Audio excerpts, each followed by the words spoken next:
We are going to start this second session of Imprints of Indian Culture in Vietnam. I very heartily welcome you all to this second session, and I hope that all those speakers who are here with us, they are going to give you an everlasting imprint in your mind about the particular topic that we have selected for today's session.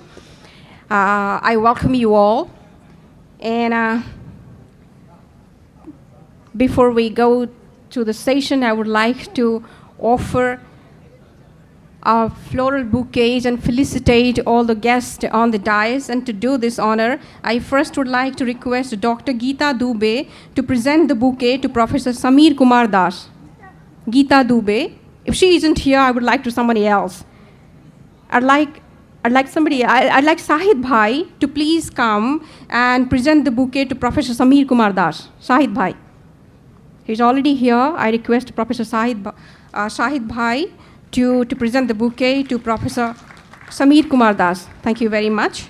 I now would like to request Savita Poddar ma'am to present the bouquet to Professor Mrinal Kanti Chakma. Professor Mrinal Kanti Chakma. And he is the director of IBMR Kolkata, and we are felicitating him. Next, I'd like to request Dilnashi to present the bouquet to Dr. Shakti Roy Chaudhary. Shakti Roy Chaudhary, a theatre personality. She has already acted in English and Hindi movies, a very good performer, artist, and associate professor of Sanskrit. Thank you very much. I now take this opportunity to request Ravel Sapuspavai to offer this floral bouquet to Dr. Tilotama Mukherjee. Dr. Tilotama Mukherjee, she is the assistant professor of political science in Sama Prasad College, a very young, talented, dynamic research scholar and educationist. And next, I would like to request, I request Neha Gupta to present the bouquet to Mr. Gautam De. Gautam De is the former regional director of ICSI, a very good friend of us. He is always there in thick and thin situations. Thank you very much. And now I would like to request Reva Jajodia ma'am to present the bouquet to Mr. Amitabh Chakraborty. Amitabh Chakraborty, a philanthropist, writer, and a cultural and social activist, a very active person in cultural field, and of course, the Secretary General of INDO-VIETNAM Solidarity Committee. Thank you very much, everyone, to do this honor. And now, time to begin the program. Oh yes, I would like to name another person who is present on the dais, and she is in fact the sole proprietor of this session, Madam Kusum Jain, who is the President of Indo-Vietnam Solidarity Committee. How could I forget her name? So I would like to request Aarti Singh ji to felicitate Ms. Kusum Jain. She has taken the leadership of this association after the sad demise, the physical absence of Mr. Gitesh Sharma. So we are very blessed to have her on the dais. Thank you very much. Thank you very much. So to take this seminar to its next label, I now would like to request Dr. Samir Kumar Das, Department of Political Science, University of Kolkata, to please give his consent to preside over the meeting. May we, sir? Thank you very much. Thank you very much. Before we start the program, I'd like to say a few things about the topic we have selected for this session. In fact, India and Vietnam share an age-old cultural and civilizational links with regular exchanges. Elements of Indian civilization through art, architecture, tradition, philosophies, etc., were introduced by merchants, artists, and monks since the first millennium CE.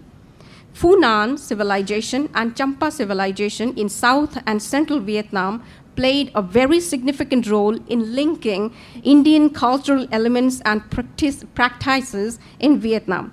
Buddhist philosophy was introduced to Vietnam by Indian monks since 2nd century CE. Recently, in 19th and early 20th century, people from Odisha, Bihar, and southern India traveled to Saigon, whose presently named as Ho Chi Minh City, for the purpose of business and living. Now there could be, I already have mentioned that more than 30,000 Indians in Saigon. So we have a rich cultural heritage that we are celebrating. And to take this seminar to its next level, I would like to request Dr. Mrinal Kanti Chakma, Director IBMR, Kolkata, to address the gathering first. Here we go.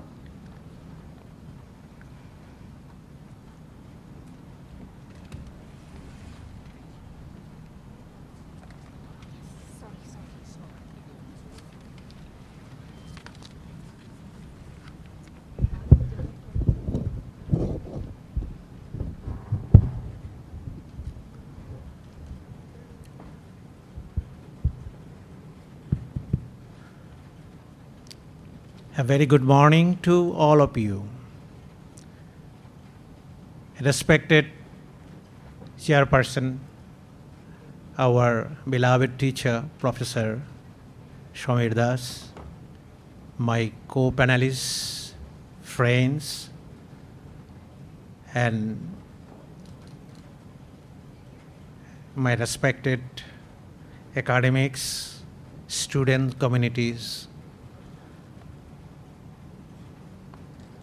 to speak about the topics that I have thought. Indo-Vietnam relations, reimagining the civilizational connects.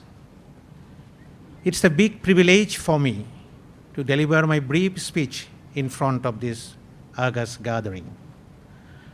I would like to express my thanks and gratitude to Indian Museum Kolkata and also Indo-Vietnam Solidarity Committee for giving me this opportunity. We are all aware of the fact that Indo-Vietnam relationship is more than 2,000 years old. Hence, tracing back the contours of such a long civilizational connection within a span of 10-15 minutes is an impossible task. Personally, I don't dare to do so. In fact, today's photographic exhibition itself is an evidential proof that even touching upon the turning points of such prolonged history itself will take hours. I'm sure in this August gathering, many people are aware of the names of old and new stalwarts of scholarly personalities, historians and archaeologists who have spent their lifetime in unearthing the archaeological evidences and scientifically interpreting them or enlivening the past of all days of Indo-Vietnam connection. I pay my deep respects and gratitude to them. Without their scholarly efforts and sacrifice, our understanding about our remote past would have been more incomplete than whatever we understand now. In this context, I would like to recall the name of luminaries of the past, such as historian Professor R.C. Majumdar, an eminent historian of undivided British India. I would also like to recall the names of archaeologists like Francis Garner, Dr. Harmons, etc., who work under the aegis of Permanent Archaeological Society known as École Française d'Extrême-Orient. Since the formation of this society, we are aware of the fact that a large number of inscriptions such as Mason, Ponduranga, Quan Nam had been published in the subsequent years since 1891. In the context of our recent time, I would also like to pay my respect to veteran journalist and writer, Mr. Hitesh Sharmaji, for his painstaking efforts of popularizing Indo-Vietnam cultural connection among the common people of both the countries.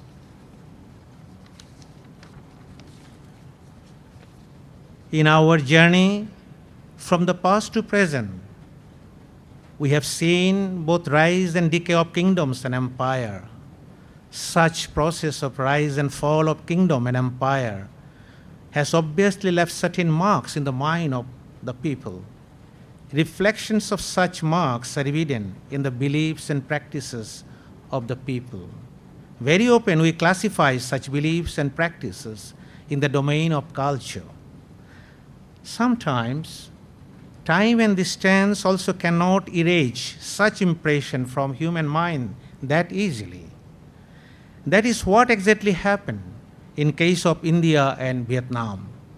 This morning, our honorable speakers, ambassador, as well as our honorable governor of this state have already explained to a large extent of this point.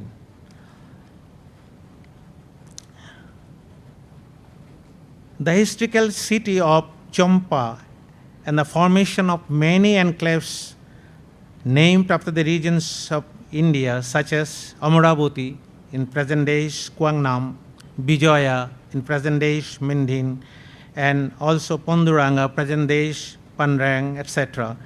And also archaeological findings of UNESCO-declared World Heritage Site with an ancient temple complex of Mason and numerous artifact rock inscription displayed at the Da Nang Museum bear the testimony of our Indian civilizational connects with Vietnam's. Apart from these tangible evidential proofs, proof of our civilizational connection, let us have a look in the domain of our belief and rituals. Here as well, we can still find many similarities between the people of Vietnam and India. A majority of the Vietnamese population are Buddhist by faith. They do also believe in karma, the cycle of rewards, and the consequence of our deeds after death, which is very much integral part of our Indic belief system.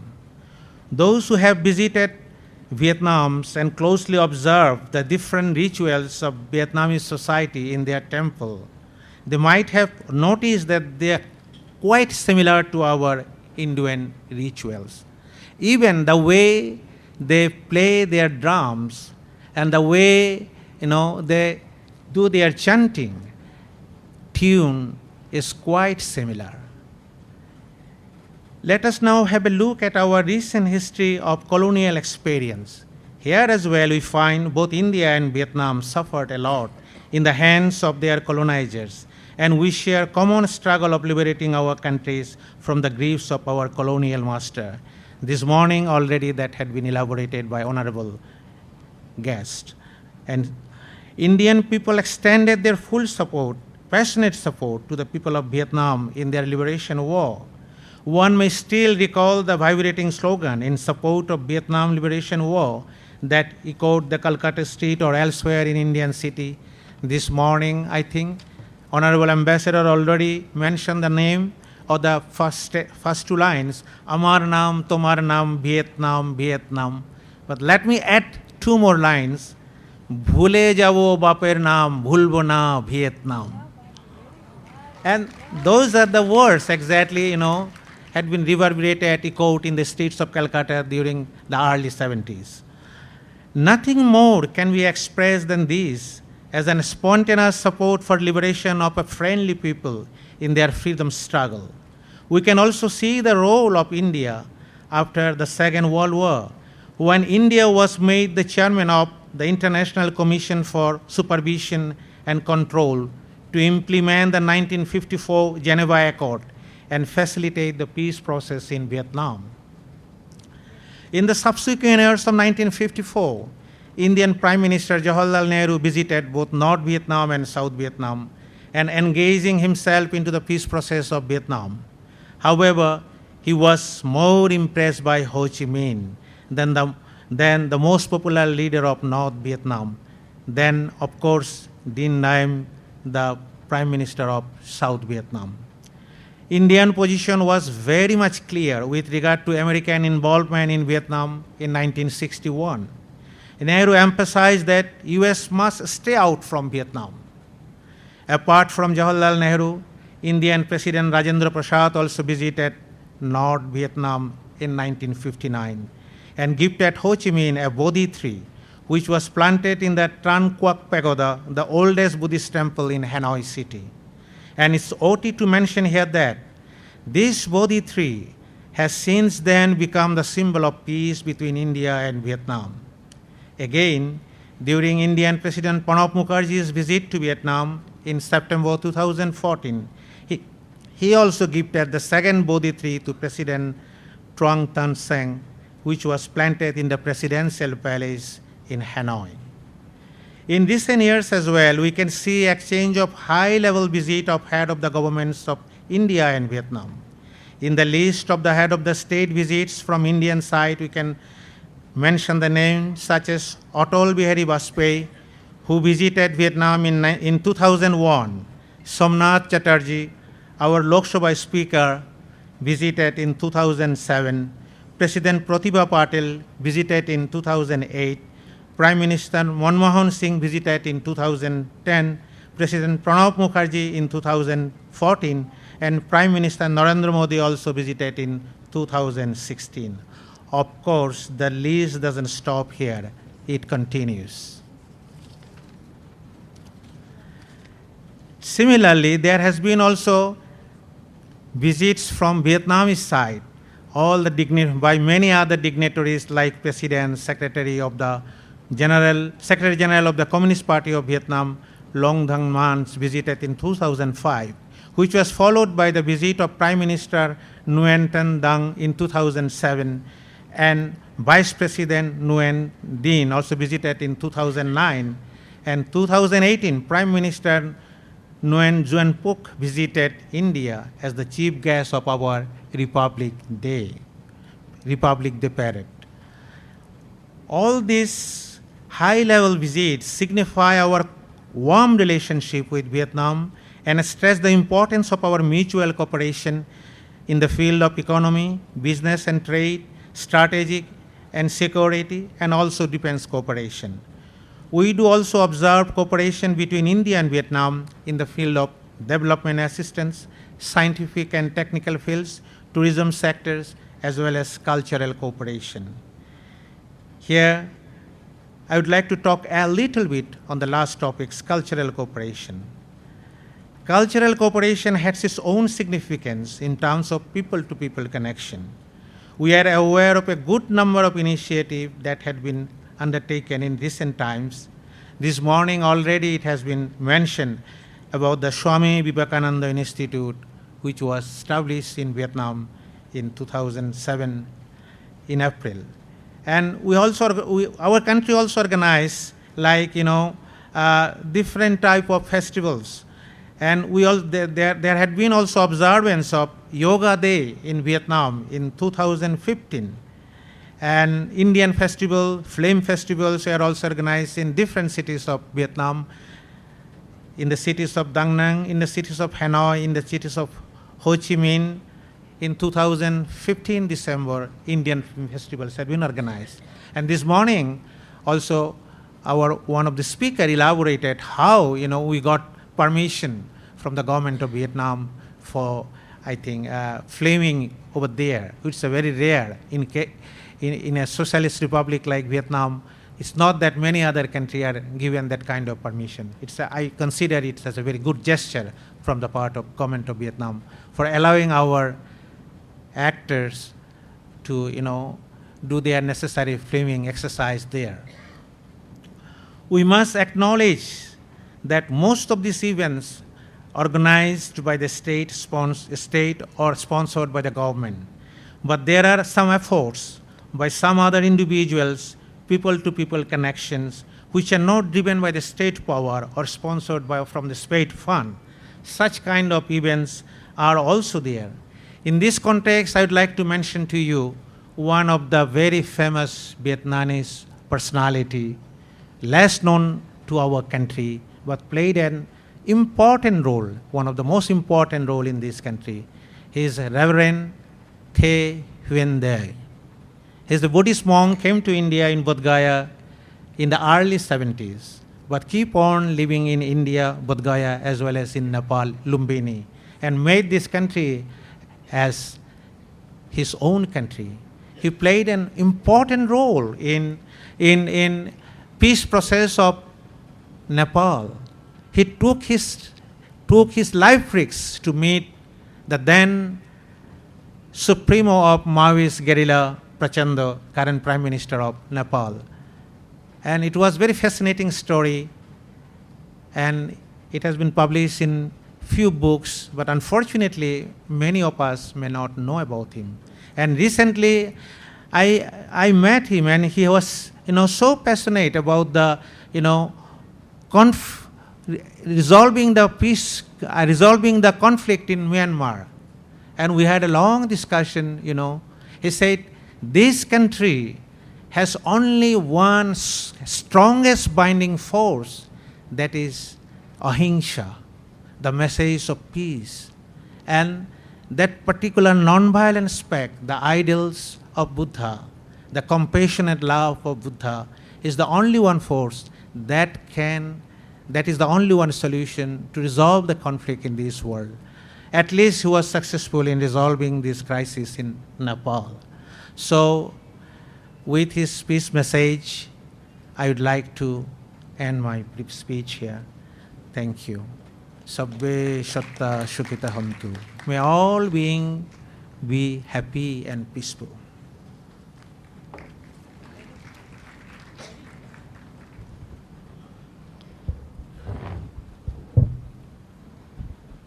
Thank you very much, Dr. Chakma. He is currently working as Director of Institute of Business Management and Research, IBMR, Kolkata. He worked on issues of governance and development strategy of northeastern region of India, the homeland of many indigenous tribal communities. And next, I would like to request Dr. Sakti Roy Chaudhary, and she is an Associate Professor of Sanskrit and a scholar of Sanskrit language and literature. She is a theater personality, an actor, singer, dancer, and has acted in Bengali and English movies. So here it's time to listen Dr. Sakti Roy Chaudhary. Pranamami. Om Sahana Vavatu, Sahana Bhunaktu, Sahaviriyam Karavavahai, Tejasvinavadhitamastu Ma Vidvishavahay. Hahimsa Param Dharam. Thankful I am very much to Kusumji, Prem Kapoor Saab, Prabhamai. For them I am here. I am thankful to our President and my fellow speaker who have enlightened us with their wonderful speeches. Now we have already have some idea about the country, its culture. Therefore, I won't be spending much time on its introduction. Thank you, Sir Samir Kumar Das, Namaskar, Gautam De Tilottama, and Amitabh Chakravarti, sir. It has a lot of natural resources, but unfortunately, the country has been subjected to a lot of atrocities by its neighboring countries, superpowers with which Vietnam shares its border. Even then, the country has overcome those hardships and have fought for their freedom against colonial power. According to historians, Vietnam is the oldest place where we find remains of the Stone Age. If we were talking about the Bronze Civilization, there is evidence of the usage of artistically decorated bronze tools and instruments in Vietnam that predates even those found in China. This proves that the civilization of this country existed circa 3rd century BC to 179 BC. Today I will be speaking on the influence of Hindu culture on Vietnam. Historically speaking, we can trace back to two main sources that show us the influence that Hindu culture and religion has had on Vietnam. First source is the account of the French historians, archaeologists who discovered the Champa kingdom, and the other sources would be the accounts and historical documents made available by the Chinese historians. Vietnam was ruled ruled by the Chinese Empire from 1st century AD to 10th century AD. They did not have cordial relations with the Hindu kings and Hindu kingdom. They have been fighting with each other except for a brief period of time. हर समय लड़ते थे और झगड़ा करते थे. बहुत कम ही समय है जहां वो लोग लड़ाई नहीं किए. Thus we see a prejudicial account of Hindu influence on Vietnam by the Chinese historians. We see renaming of the Hindu kings by Chinese name. And again renaming of Champa kingdom as Lin Yi in their accounts. I think it is clear. It is a natural. Back when I was doing my masters and inscription was my special paper, I came across traveler Huyen Sang's account of the Champa kingdom, where we see him defying or terming the Champa kingdom, which lies at the banks of the river Ganges, as Shuddha Champa. इसका मतलब ये है जो गंगा के किनारे जो नदी जो थी वो गंगा वो शुद्ध चंपा. It is clear? Chenpo. Then again the part of the Champa kingdom lying in the region Cambodge, present day Cambodia, was termed as Mahachampa. In Puranas and Mahabharatas, we came across the Champa kingdom quite a numbers of times. Champena Razna Harishchandrasya Prapotrena Nirmita Yapuri. Arthat, that is Champa kingdom is made by great grandson of King Harishchandra. Karna was a, we know, Angaraj. And it is very interesting to know that Bali had 5 sons. Ang, Bang, Kaling, Suhama and Pondra. And we know Ang means Bihar, Bang, this Bengal, Kalinga is Odisha, and so on. And, and we know the Angaraj, Karn, we get some reference from Mahabharata, and the kingdom of Anga was Champa. Nagendranath Ghosh in his Bengali encyclopedia, Vishwakosh. I am very much fond of this dictionary, as there is no any influence we find in our British power. Described as Upodipo, I mean archipelago of an ancient kingdom of ancient civilization, and southern parts of this region is called Chama. Inhabitants of this region are called Champa or Cham. It is quite natural. Champa, Chama. And in Sanskrit sound, Badhu, okay, becomes Bahu in Hindi, Bow in Bengali. It is a linguistical, and it is the arena of linguistical problem. It is clear. Sindh, Hind, Ind. Okay? It is said that before the establishment of the Cambodia Empire, most of the people were follow of the Hindu tradition. In the Anami language people of Chama region called Lui, they used to follow Hindu tradition. Ancient inscription in Champa show the use of Sanskrit language, but the script used was Cham. Now one may ask, why is it so? This was done to spread the contents to even the local people of the region. We find similar cases in India. For example, in some inscription we found in Karnataka. Karnataka में हम लोग बहुत कुछ inscription देखते हैं, लेकिन language is Kannada. Language is Sanskrit, but inscription as a script is Kannada. I find similar cases in India. For example, in some inscription found in Karnataka, the languages that has been used, the Sanskrit, but these inscriptions has been written in Kannada script. And it is same. If you see Kalimpura inscription of Dharmapala, we can read out clearly as the script is Proto-Bengali, I mean Siddha Matrika. I will now try to give some glimpses of Bhadravarman's Misan stele inscription, which is situated in the district of Quang Nam. I can pronounce it properly, Kusumjin say. Acha. The inscription records the donation of land to the god Bhadrashwar. Idea nature's tales is very common. It is difficult for one to distinguish it from the royal edicts of Indian rulers of Maurya, Gupta, Pratihara by any foreign ruler in a foreign lands. I'm reading just first four lines. Siddha nama Maheshwaro Mascha. It is clearly depicted that he was devotee of Maheshwar. Originally we say Brahma, Vishnu, Maheshwar, but he says that Siddha nama Maheshwaro Mascha Brahmanang Vishnu mevacha namo Prithivi Vayurakasham Jyotishya Panchamang Namaskrittaho. In perfection has been attained. Reverence to Maheshwara and to Uma, to Brahma and to Vishnu, reverence to the earth, wind, sky, water, khiti, shkiti, up, tej, marut, bam.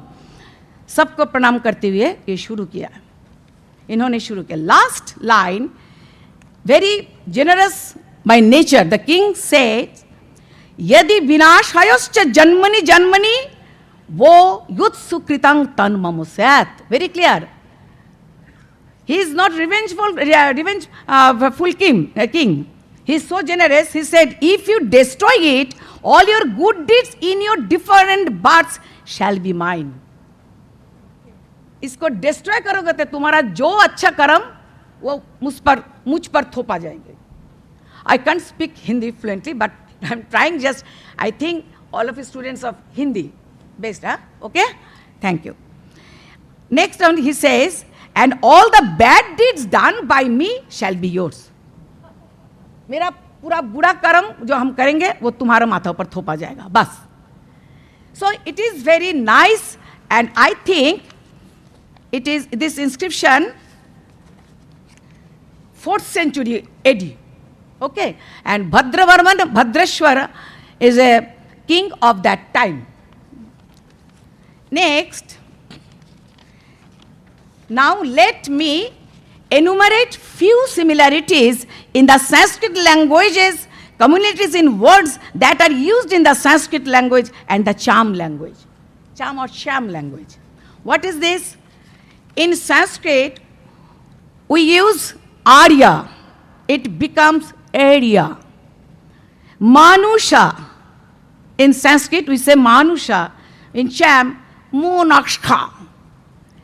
This pronunciation becomes for the geological or biological, depends on that. Varna, Barunu, Jaya, Yai.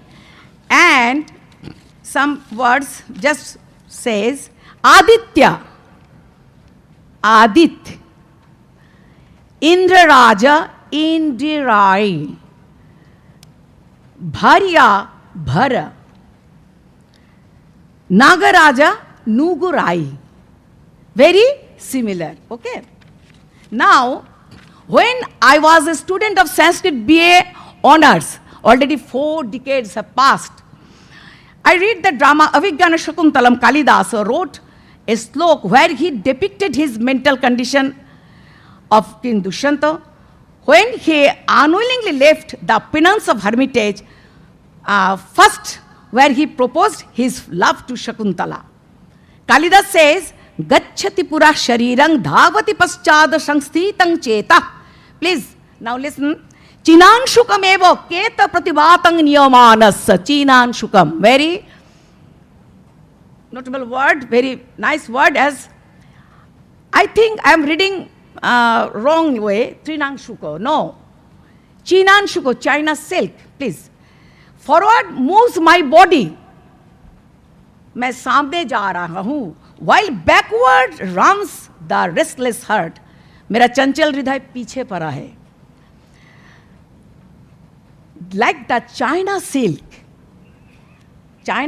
of banner borne against the wind. जैसे सामने कोई ध्वजा या flag रहे तो इसका क्या है, इसका कपड़ा क्या पीछे खींचता है. तो मैं सामने हूँ, लेकिन मेरा शरीर, मेरा मन, मेरा शरीर सामने है लेकिन मेरा मन पीछे रहेगा. Very nice. At that time, I was acquainted with China toys, China watch, but Kalidasa time, which is still controversial, 4th century AD to 5th century AD. And I think clearly see that trade route already established, proper established trade routes, and we uses of China's silk in the Hindu tradition of the Indian subcontinent. We are essentially talking about Indo-China trade relation. We are actually talking about the Indo-China peninsula, consists of Cambodia. Already, Prabha we say, Cambodia, Vietnam, Laos, Malaysia, and so on, Thailand, etc. Last I came to know a folk song. I get one Bengali folk words, and can I sing one line? Bhagavan banaila more shampaner माझी. Oh Lord, तुम मुझे ये शम्पान का माझी बना दिया. God made me a boatman of a sampan, which is very small sized boat. It comes from Vietnam or Southeast Asia. Now it is a very, sampan is not used in the bank of Ganga Tir. यहाँ पर हम लोग को देखा नहीं गया. लेकिन that माझी, that boatman is singing. And Odisha also, sampan. Thank you.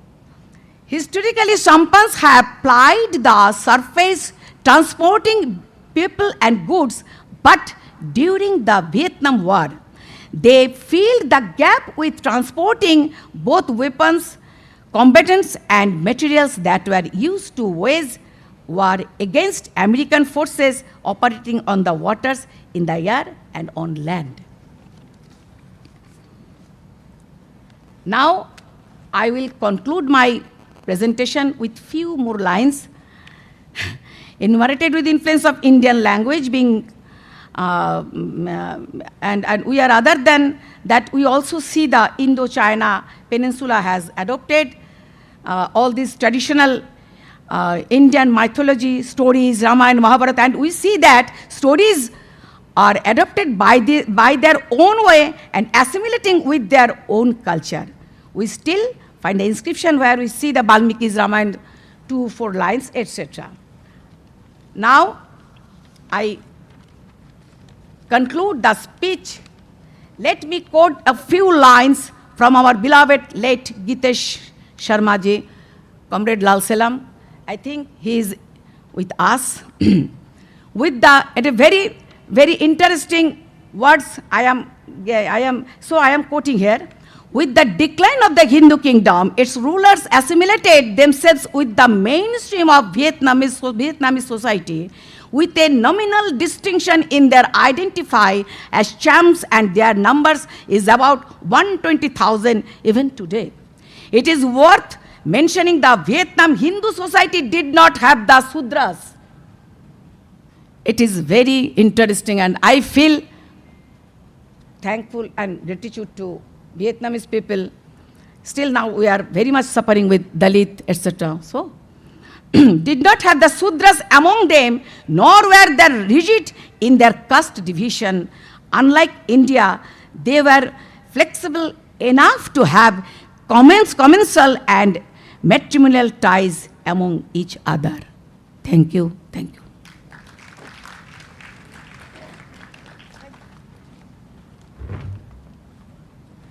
Thank you very much, Dr. Shakti Roy Chaudhary.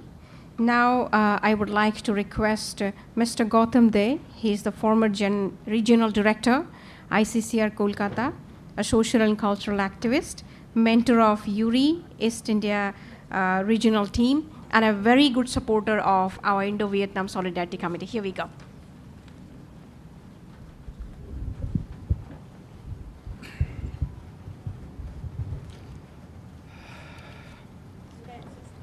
नहीं ठीक है ठीक है.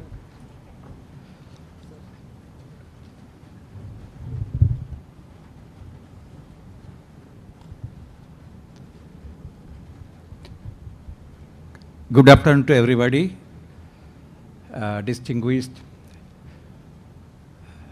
speakers on the dais, Professor Shamir Kumar Das, Professor Midal Kanti Chakma, Dr. Tilottama Mukherjee, Shakti Rai Chaudhary, good friend of mine. Kushumji is there, great inspiration for everybody. And also INDO-VIETNAM, man of great culture, poet, and author. I normally don't give any formal speech, it's my habit, because I try to speak from my heart. I think it's sometimes it's very, but I have to quote a few words and few lines from where I have to take the help of my written speech. Today is a very, very important day, momentous day for three reasons. One is it is the International Museum Day. As you know, the museum is very, very important to understand the history of our people, their fauna, their flora, their culture. And therefore, I think it is the duty of every parent to take their children to the museum to get very, very good idea of their own country and the world at large. And second is the 133 years birthday of Ho Chi Minh, the father of modern Vietnam. And also I'm missing the great person who departed us just 2 years before, Mr. Gitesh Sharma. Before I commence my speech, I think I should speak few words about Gitesh Sharma ji, because we're all here for him today. And when Kushum ji was looking for a good auditorium appropriate for holding this kind of program, I suggested Kushum ji to come here, and I talked to Shayan Bhattacharya, who is a good friend of mine, to host this program here in this prestigious auditorium, which also happened to be the largest and the biggest museum in India. And who was Gitesh Sharma ji? A very ordinary man with extraordinary qualities. It's very difficult to find a person like him in this world. Those who have met him, came to his contact, he found to be an extraordinary person, an atheist, hardcore communist, at the same time great humanist, philosopher, poet, and great friend of everybody.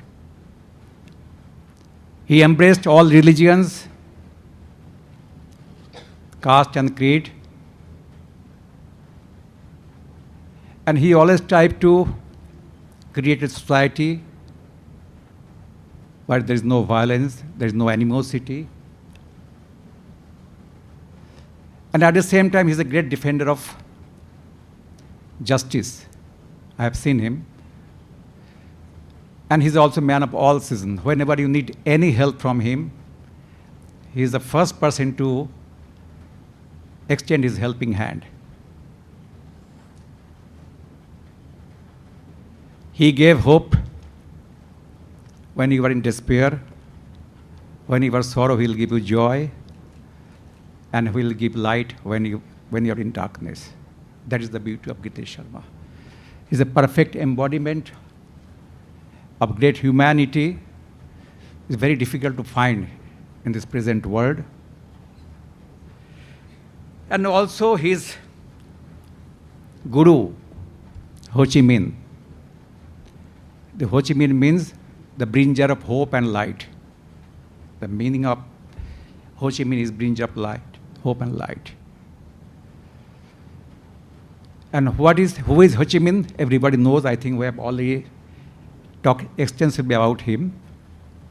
But I want to quote few words about him, which may be new to you. That Ho Chi Minh was not only a great revolutionary leader who fought against the colonial powers,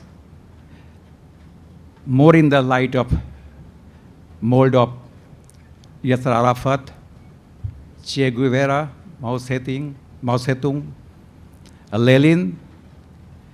But his beauty was that he fought against three colonial powers: China, French, and America. the mighty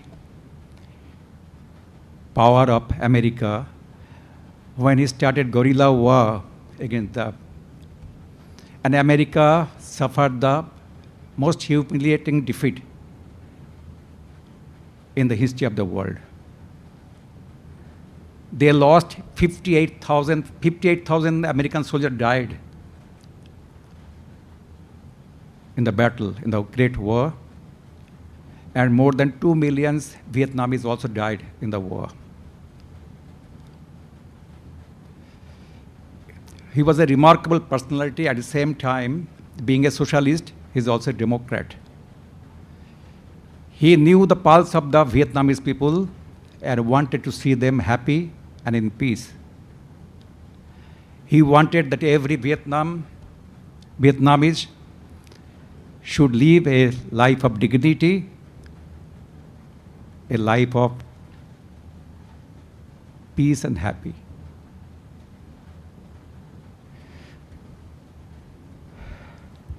And I want to quote one thing that many people they don't know. The Vietnamese War is the first televised show in the world when in 1965 the American Vietnam War was shown in television in the night time. And the amount of sufferings that both the sides received, it changed the heart of the Americans. The American people, they wanted, we don't want this kind of war. It is against the humanity. The American people went against the then President Johnson. They stopped this war. What is nonsense going on? You can't kill innocent people in this way in the name of rooting out capitalism in South Vietnam. The strength that Ho Chi Minh gave to these people, this is extraordinarily striking in the history of the world. And I want to quote a few things because I think this is very relevant in this world. What Time magazine that time said about Ho Chi Minh. Stanley Carlo wrote in Time magazine on 100 the greatest people in the 20th century. And what he wrote? Ho Chi Minh married nationalism to communism and perfected the deadly art of guerrilla warfare. He was a seasoned revolutionary and passionate nationalist, obsessed by a single goal, independence of his country. And Robert D. Kaplan also wrote in his Atlantic magazine, who one of the greatest minor men of the 20th century fused Marxism, Confucianism, nationalism into a weapon against the Chinese, the French, and the American, laying the groundwork for a Vietnamese successful resistance against three world empire. The whole world recognized and acknowledged the contribution made by Ho Chi Minh for the independence of his country. Almost single-handedly carried this thing. In India, there's a lot of doubt whether Mahatma Gandhi was instrumental to getting our freedom or Netaji Subhash Chandra Bose. But in case of Vietnam, he is the man who was the instrumental and also to combine both North Vietnam and South Vietnam into one country. That is Uncle Ho. I think while communism is also you can say, passing phenomenon, is no longer very much acceptable in the world, except China and Russia, because communism failed because of not is ideals, but it creates Frankenstein. What is happening in Russia, also in China, a total dictatorship. There is no freedom of speech. Everything is controlled, even your movement is controlled. That is not the world wants to know from communism. The cultural side I want to touch upon, but I think it will repeat it, but I think it is everybody will say about the same thing. As you know, India has a tremendous influence in Southeast Asia, including Vietnam, and our cultural relation dates back more than 2,000 years. And there's also a lot of doubt whether Indian sailors and traders, they went to Vietnam in Champa and established the Champa kingdom. I think there's a lot of R.C. Majumdar's version is also sometimes contested by the other historians. But it is a fact that Indian people had a great impact in the soil of Vietnam. Total Southeast Asia you will find, whether it's Vietnam, Cambodia,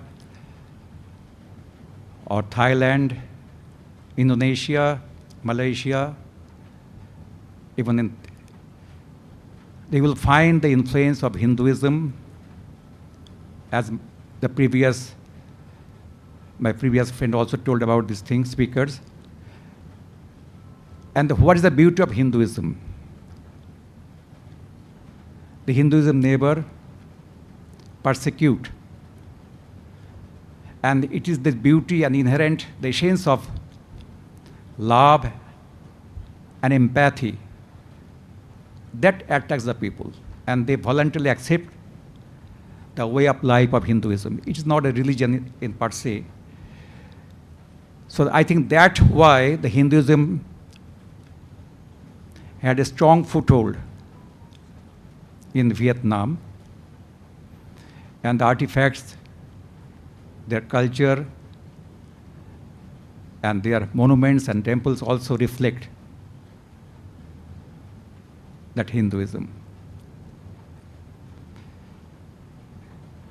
Also, Buddhism also spread to Vietnam through China, people say, and also Buddhism has a tremendous impact in the mind of the Vietnamese, and they accepted their state religion, as you know. But what I feel, the religion is not the only thing that combines the two countries together. It is the spontaneous love and the connect between two people, of people to people, that is more important. I feel that Vietnam is still the most trusted friend of India, and both the countries reciprocate their love, their feeling, share their culture. And I find that whenever any Vietnamese delegates come to Kusumji's place, our office of, I find the kind of excitement, their tremendous love for this country that shows that Vietnamese people hold a high regards for our country, that is great Bharat Varsha. And at the same length, the Indian people also love the Vietnamese people very much. So we hope that the bond between the two countries will enhance, will strengthen, time to come, and we'll also celebrate, because the world has become very, very smaller now. And we're trying to create that Silk Route where we can reach maybe one day Vietnam by land route is possible, because all the road is connecting between from Myanmar to Thailand. So we may not see that day, but definitely the Indians and Vietnams are the two shining examples of a country that spread love, universal brotherhood in the philosophy of Hinduism and Buddhism. Thank you. thank you once again for giving me the opportunity to speak about this.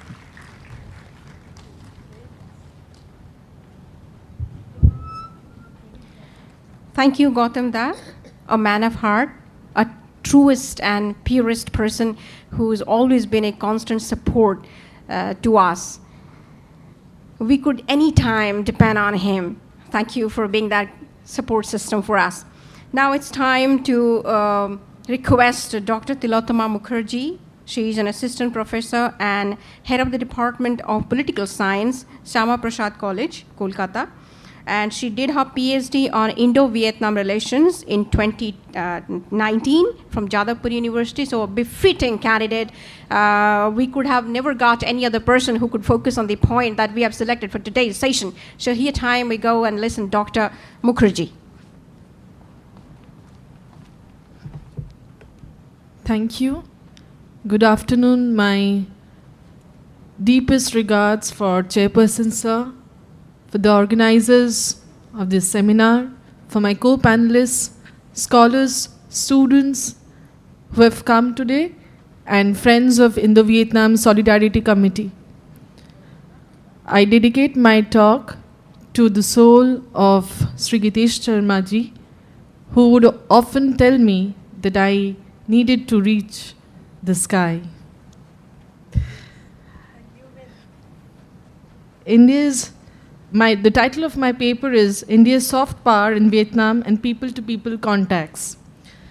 India has rich and deep cultural contacts with Vietnam since the prehistoric times. The cultural heritages, relics, steles, artifacts, inscriptions all bear testimony to the fact that Vietnam had a vibrant and direct presence in Vietnam for not less than 2,000 years. Due to paucity of time, I need to come straight to modern-day Vietnam and India's cultural influence there. In modern-day Vietnam, Indian Ayurvedic products are much in demand, especially the ones for cosmetic and medicinal purposes. There is a boom in the opening of several Ayurvedic salons and Panchakarma centers across Vietnam. Yoga has emerged to be a very important Indian influence on Vietnam. The Indian Embassy and the Ministry of Culture, Sports and Tourism of Vietnam co-hosts the International Yoga Day every year with much fanfare. And in 2022, not less than 1,500 Vietnamese participated in the International Yoga Day from different locations in Vietnam. Bollywood is much loved in Vietnam. In fact, Bollywood can be a very effective tool to market Vietnam as a tourist destination to Indians. In recent years, some movies like Ek Tha Tiger, Zindagi Na Milegi Dobara, Heroine, Cocktail, etc. have been released in Vietnam and was much loved by the Vietnamese. The serial Balika Badhu was quite a hit in Vietnam. Even many other popular Hindi serials dubbed in Vietnamese are regularly shown on Vietnamese entertainment channels. As far as the Indian diaspora is concerned, there are more than 5,500, almost 6,000 Indians living in Vietnam today, and most of them are employed in Indian companies operating in Vietnam or even MNCs operating in Vietnam. About literary influences, Meghdut has been translated into Vietnam many years ago, many decades ago. Mahabharata has been translated into Vietnamese. Over a dozen of Tagore's works have been translated into Vietnamese. Even story collections of modern day authors such as Mulk Raj Anand have been translated into Vietnamese and are much loved and are readily available in Vietnamese markets. Even our mentor, Gitesh ji's multiple books have all been translated into Vietnamese and have been appreciated. Over the years, Vietnamese literature have been translated, and these, though unavailable in Indian markets, can be read online. In both international book fairs held in New Delhi and Kolkata, annually, Vietnam remains a prominent participating country, and Vietnam pavilions are set up. In the educational sector, there are several scholarship schemes such as Indian Technical and Economic Cooperation, ITEC, General Cultural Scholarship Scheme, Educational Exchange Program, Mekong-Ganga Cooperation Scholarship Scheme, which are actually coveted opportunities for Vietnamese students to study and conduct research in India. Not less than 250 scholarship slots are allotted every year by the government of India only for the Vietnamese students. Our External Affairs Ministry has established an advanced resource center in information and technology in Hanoi. We know that ITC is an area where India has an edge over others, and Vietnam is much interested to learn about it, information technology from India, and India is doing the needful. As part of capacity building support under the ITEC program, India has offered short-term courses in Indian institutes to nearly 3,000 Vietnamese people over the years. The ICCR offers nearly 50 scholarships for Vietnamese scholars every year. Vietnamese students are also at the forefront in availing the recent initiative of India launched in October 2019 to offer PhD fellowship program in association with 23 IITs for 1,000 students from ASEAN countries every year. But language remains a major challenge in the youth interaction and tourism promotion between the two countries. This is why India has set up the Vietnam-India Center for English Language Training in Da Nang in July 2007, the Vietnam-India Entrepreneurship Development Center in Hanoi in May 2006, and the Vietnam-India Center for English Language Training at the Technical University in Nha Trang.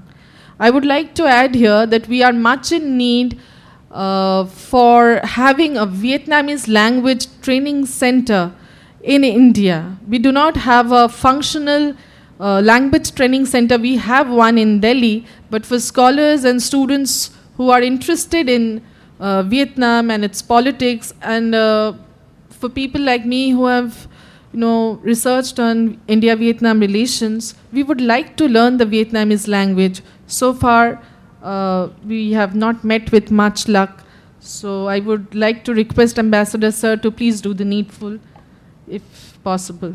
The Institute of Indian and Southwest Asian Studies, Hanoi, and the Vietnam Center, New Delhi, is also collaborating to produce high-quality research work related to India's bilateral relations with Vietnam. The Center for Indian Studies at the Ho Chi Minh National Academy of Politics is also doing a commendable job. The Indian Cultural Center, which has been rechristened as Swami Vivekananda Center, has been opened in Hanoi in 2017, and they are organizing multifarious activities for closer cooperation between the people of the two countries. We need a similar Vietnam Cultural Center in India, though ICCR regularly organizes programs to showcase the cultures of different peoples across the world, but we need a dedicated Vietnamese cultural center in India. The Swami Vivekananda Cultural Center, about which I just talked about, was established in Hanoi in September 2016 to promote a comprehensive understanding of India and to foster closer links between peoples of both countries through cultural exchanges. The center organizes cultural programs, seminars, photo exhibitions, film screenings, lectures, workshops in varied areas such as yoga, Indian classical dance, art and philosophy, Hindi and Sanskrit languages, traditional medicine, our shared Buddhist and Cham heritage, etc. The center has a collection of over 2,500 books, magazines, CDs and DVDs on various aspects of Indian art, culture, nature, tourism, etc. SVCC also maintains close engagement with universities, academia, art institutes, and friendship organizations of Vietnam. India has e-tourist visa arrangement for Vietnamese citizens since 2015. Vietnam is developing as a popular tourist destination for Indians. According to the General Statistics Office of Vietnam, in the first 11 months of 2022, the total number of Indian tourists to Vietnam reached 109,000, ranking 9th in the top 10 tourism markets in Vietnam. I would like to end my talk today with an excerpt from Rabindranath Tagore's speech, which he delivered during his visit to Saigon on June 21st, 1929, at the Municipal Theatre. He said, "The heart of India had once beaten under a sunny sky on this shore.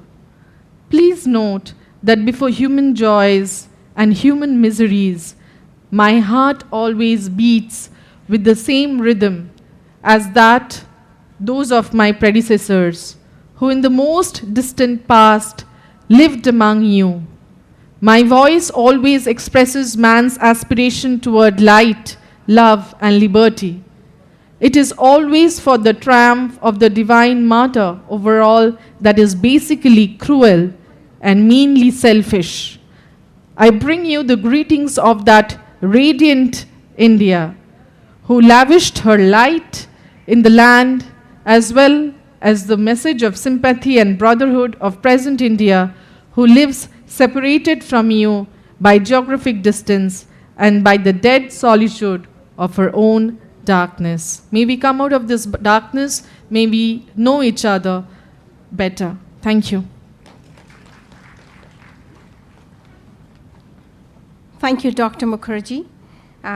You were talking about the movies and the dramas that are very popular in Vietnam. Let me tell you, when I was there for 1.5 years teaching diplomats in Diplomatic Academy of Vietnam. I found my students have watched that movie 3 Idiots 5 to 10 times. They used to ask me, suggest the movies that they could go on watching and suggest their friends to watch.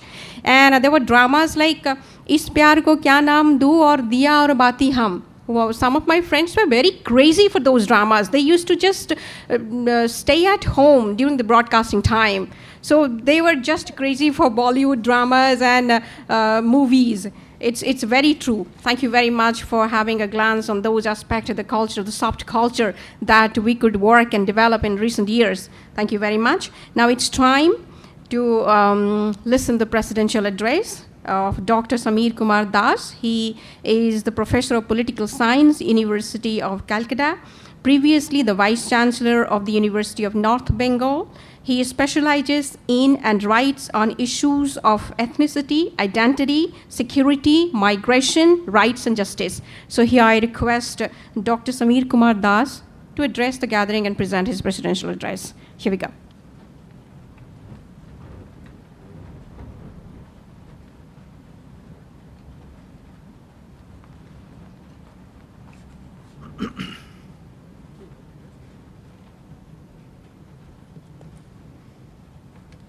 Srimati Jain, panelists, distinguished guests on and off the dais, ladies and gentlemen, and my dear students, members of the press. I guess all of you will agree with me if I say that it was a great learning experience to have been able to listen to some of the experts in their respective fields. I learned a lot personally, so thanks to the panelists. I would just try to sort of relate the presentations to the central theme of today's seminar, which is Imprints of Indian Culture. The imprints seem to see, I mean, they appear visible in many fields, two of which are very important and have been highlighted by the respective speakers. One is, of course, the cultural similarities, the language, for instance, that Madam Roy Chaudhary has pointed out. But the that could be one trajectory of the imprints of Indian culture which you can find in Vietnam.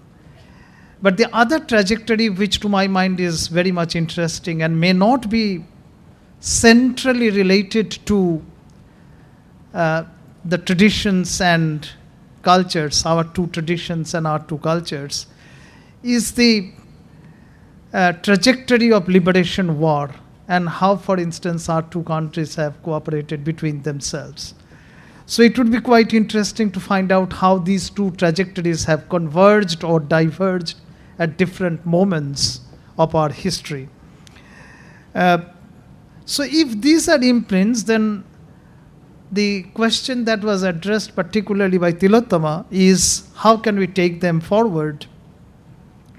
And we can take them forward in a host of fields, for instance, in trade. And she has highlighted how, for instance, Indian culture is appreciated and has a market in Vietnam, for instance, in Ayurveda, for instance, in yoga, for instance, education, of course, entertainment, and most importantly, strategic partnership or security, because we have our common enemy, which is not too far from our two countries. So imprints have their past and have their future as well. And the future part is very important and has been squarely highlighted by the respective speakers. I will raise two important issues which to my mind are important, and maybe that they can form part of any future agenda of research and discussion which may be taken up by Indo-Vietnam Solidarity Committee. One is this, that why do we remember the past at all? Because many pasts are so conveniently forgotten in human history. I think one important trigger why we find it imperative to remember the dense cultural continuities between our two countries is our government policy, which is described as actist policy. In other words, what I mean to say is this, that the government of India has taken an initiative since the early 1990s, which is called Lookist policy, and its new avatar, the actist policy, which actually has intensified our cooperation with Southeast Asian countries as well as some of the East Asian countries as well in recent times. And this serves as the immediate trigger, and it is imperative on our part to remember how, for instance, we have dense and intense cooperation and cultural continuities in the past which need to be taken forward. So that's one question. The second is, I think that the greatest lesson, I grew up in an atmosphere when Ho Chi Minh was the global figure. This was my early childhood. I knew very little about this personality, although we found our seniors, my parents, for instance, were involved in very animated discussion about this great personality. What I learned from Vietnam, from Ho Chi Minh, is a single word: resilience. In other words, the undying spirit that I will not die, we will not die till we die. I think that that's the most important thing, that's a great lesson that we learn from Vietnam, from Ho Chi Minh as well. I think that that's the most important thing. I will request all of you to be a little bit indulgent if I sort of refer to an anecdote. When I first went to the United States, I found a number of people, on my first day, I found a number of people flocking in front of a restaurant with a placard. They were saying that we are Vietnam veterans. Vietnam veterans. and they were asking for alms, for money, and they were homeless people. On inquiry, I could come to know that they were actually soldiers who were part of the American army that was actually deployed in Vietnam. And this was in Pennsylvania, because that was my first port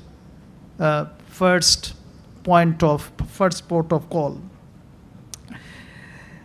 And on inquiry, I could find out that there have been many such Vietnam veterans who served in American army. For whatever reason, they have lost their head. Let me use a dirty word, they have become insane, and they can no longer be accommodated inside their homes.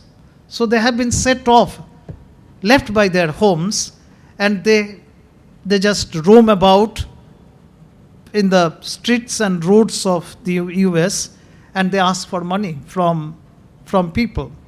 In our country, we call them beggars, but in their country, they call them homeless.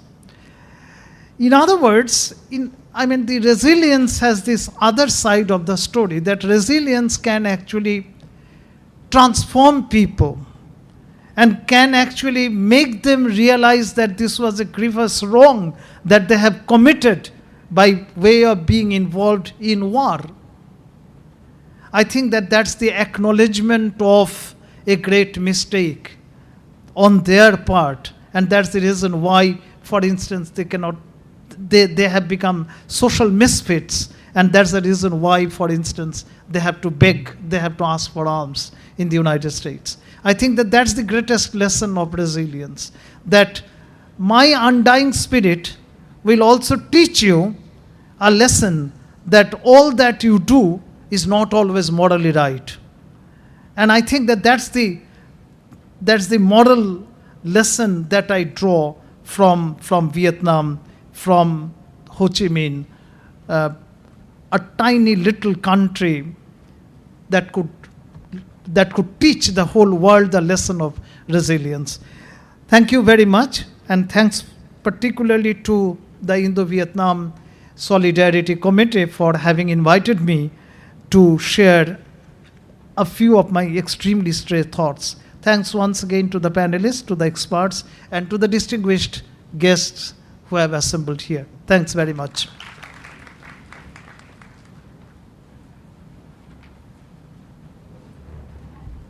Friends, now I will invite Dr.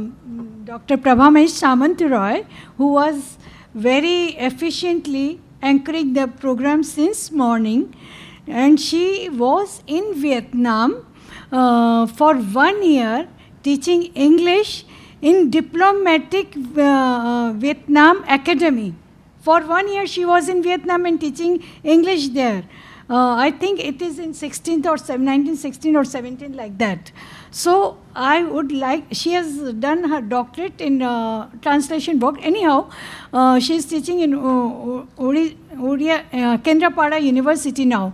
So I would invite her to sum up today's seminar. Please come, Prabha, please. Thank you very much, Kusumji. It's a heavy task I was doing since morning, taking notes and preparing the summing up that was the responsibility I had given from earlier. So to do this honor, I would start with Dr. Mrinal Kanti Chakma. He, in fact, in his address on India-Vietnam relations, reimagining the civilizational connects, said that even after thousands of years, we still have the evidences of ancient cultural relations, both in tangible and intangible forms. The historical city of Champa and the formation of many enclaves named after the regions of India was the highlight of his address. And he suggested that in this age of information and technology, a renewed interest can easily be recreated with a message of peace, prosperity, harmonious development of both the countries. To go further, I will talk about Dr. Sakti Roy Chaudhary, and stressing on the brave history of Vietnam. She said that Vietnam is the oldest place where we could find the remains of Stone Age era. She mainly focused on Hindu culture, cultural influences that we find on Vietnam. Her research material is based on Chinese and Indian archaeological survey. She talked about the resemblances that both the countries have in sectors like garments, especially silk, and folk song, and folk literature, etc. The stone inscription of Mison has a resemblance with 4th century Indian excavations as per her research. And probably that time was the Gupta dynasty we had in India.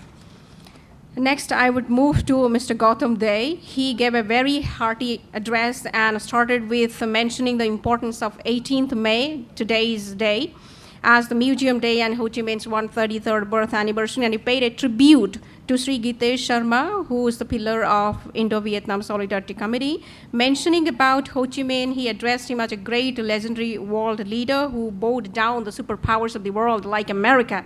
And during that American war, he mentioned that 55,000 American soldiers were perished and 2 million Vietnamese soldiers died. He talked about the treatment of Vietnamese authorities towards the American soldiers that in fact forced them to change their heart, and in fact they went on their own government and suggested to stop the war.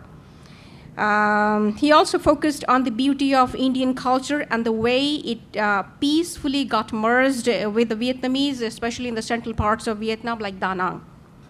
Dr. Tilotoma Mukherjee, in her address on India's soft power in Vietnam and people-to-people contacts, provided a broad overview of different sectors of Vietnam's engagement with India's engagement with Vietnam in present era, be it in cosmetics, Ayurveda, yoga, movies, literature, diaspora, education, research, tourism, and so on. And Professor Dr. Samir Kumar Das, in his presidential address, spoke about the very cultural imprints that we have in Vietnam. He further highlighted about our common enemies that we need to fight together, issues like the importance of this particular aspect that our past, we have a cultural past, need to be revived further, and undying spirit or resilience was the great lesson that he mentioned we learned from Ho Chi Minh in general and Vietnam, Ho Chi Minh in particular, and Vietnam in general. Talked about the misery of Vietnamese soldiers who in fact fought from the American side. He also got a very clear picture of the scene that he got in America. And that much it is. Thank you very much. And to take this seminar to its next level, we have a very important task remained. And to do this honor, I would like to request Mr. Amitabh Chakraborty. He is a renowned poet, cultural activist, and Secretary General of Indo-Vietnam Solidarity Committee. He is with us on stage. I request him to address a vote of thanks.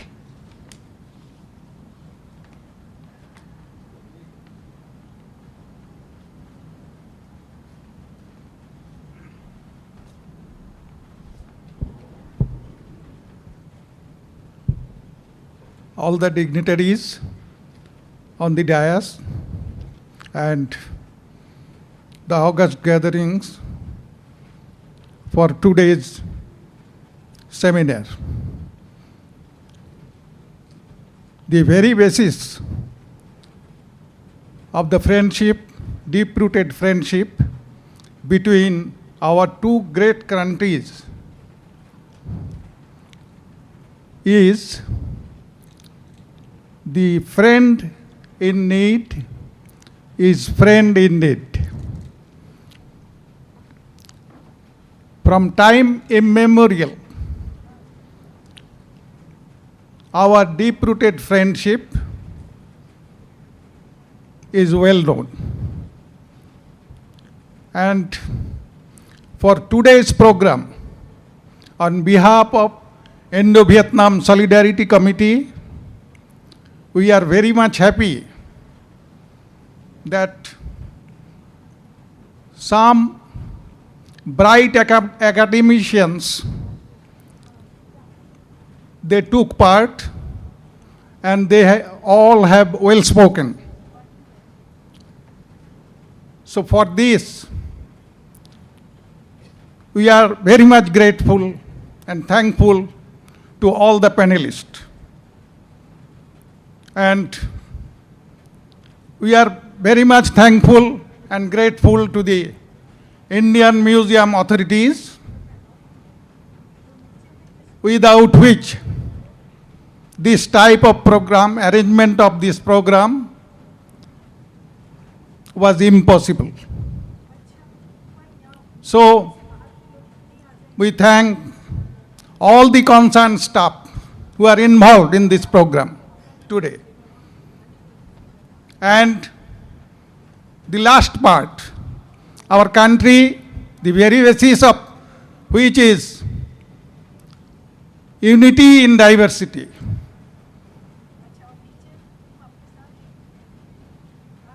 সুতরাং শেষে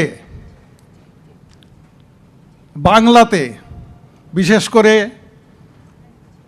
ছোট্ট একটু ইতিহাস দিয়ে শুরু করে অনেক ভাষাই আজকে এখানে হয়েছে। খুব স্বাভাবিকভাবেই আমাদের দেশ হচ্ছে বহু ভাষার দেশ, বহু ধর্মের দেশ, বহু জাতির দেশ, একটা উপমহাদেশ। এই বাংলাতেই তার সাংস্কৃতিক শহর কলকাতাতে 1984 সালে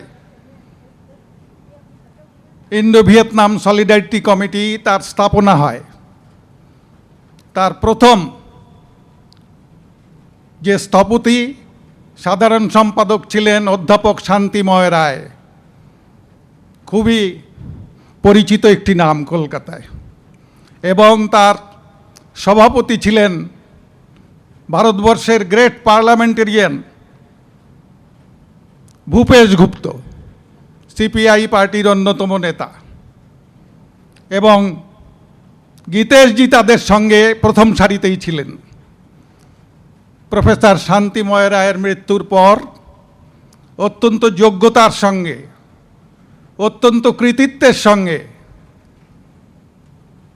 গীতেশ শর্মাজি এই ইন্ডো ভিয়েতনাম সলিডারিটি কমিটির কার্য পরিচালনা করে একে একটা সুদৃঢ় ভিত্তির ওপর দাঁড় করিয়েছিলেন। আজকে এটা স্মরণ করতেই হবে। সুতরাং আমরা আজকের উপস্থিত সবাইকে আবার ধন্যবাদ জানিয়ে এবং ইন্ডিয়ান মিউজিয়াম অথরিটিকে হার্দিক অভিনন্দন জানিয়ে আপনাদের সবাইকে, যাদের উপস্থিতি না হলে আজকের এই কর্মসূচি সফল হতো না, তাদেরও সবাইকে অভিনন্দন জানিয়ে আমরা এখানেই শেষ করছি। এরপরে ঠিক আছে। Thank you very much, Amitabh Da.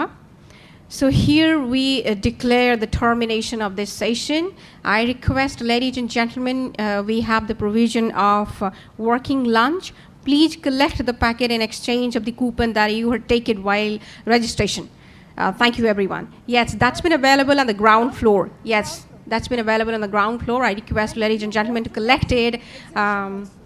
collect it from the ground floor, and you also would get an ambience of having a look of the gallery that we inaugurated in the morning, having photographs that's been taken by Mr. Gitesh Sharma during his various visits to Vietnam.